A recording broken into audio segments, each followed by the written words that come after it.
Thank you, Mr. Chairman. Thank you for being here, Secretary DeVos.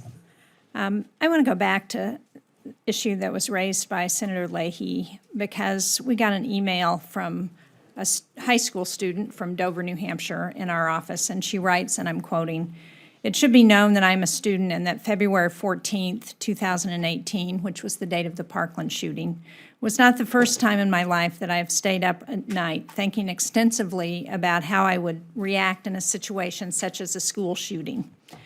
I, at 16 years old, should not have an intimate relationship with the idea of mass shootings, but I do.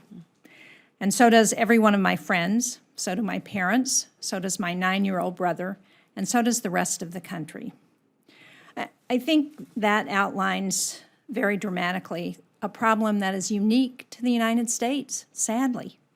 School shootings in the U.S. occur at a scale far beyond any other major industrialized nation. Since 2009, the U.S. has had 57 times more school shootings than the rest of the G7 countries combined. That's 288 school shootings in the U.S., compared with 2 each in Canada and France, 1 in Germany, and none in Japan, Italy, or the United Kingdom.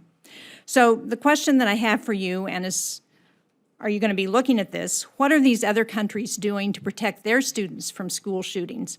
Do they have fewer mentally ill people? Are they arming their teachers?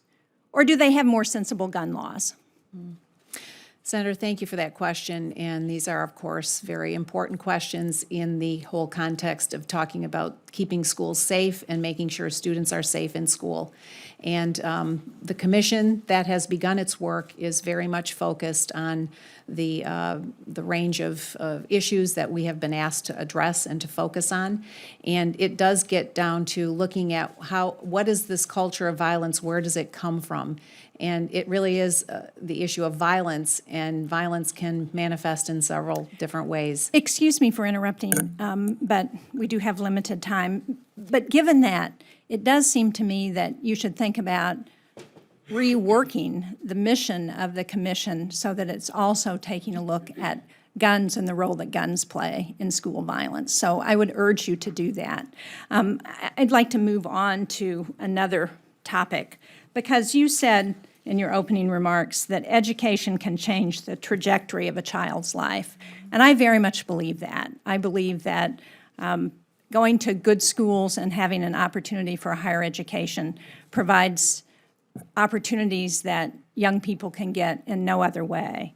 And so that's why I'm so puzzled about why your budget proposes cutting so many of the programs that help our students in New Hampshire, the after-school programs, the help for college students, particularly first-generation college students. We heard from some students at the University of New Hampshire, one pre-med student who says coming to college can be very overwhelming. Personally, I did not have family members that could guide me to college, tell me what to expect or what to do.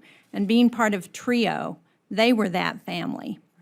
So we also have the second highest student loan debt in the country, and yet your budget proposes cuts that will force students to take out even more loans to pay for school.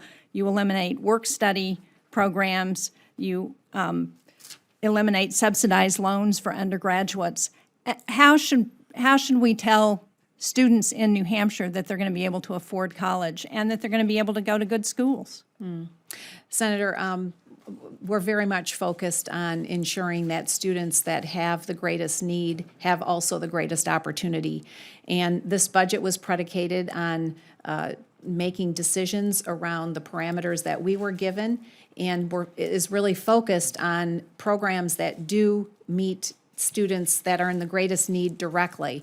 Some of the programs that you referred to are ones that have not been proven to be effective or have been spread too thinly. And do you have reports that show that they've not been ineffective? Can you share that with the committee, why the 21st Century Learning Grants you believe Yes, indeed, are not effective? There is data that demonstrates an ineffectiveness there in that program, and would be happy to share that. I think we would very much appreciate seeing that information.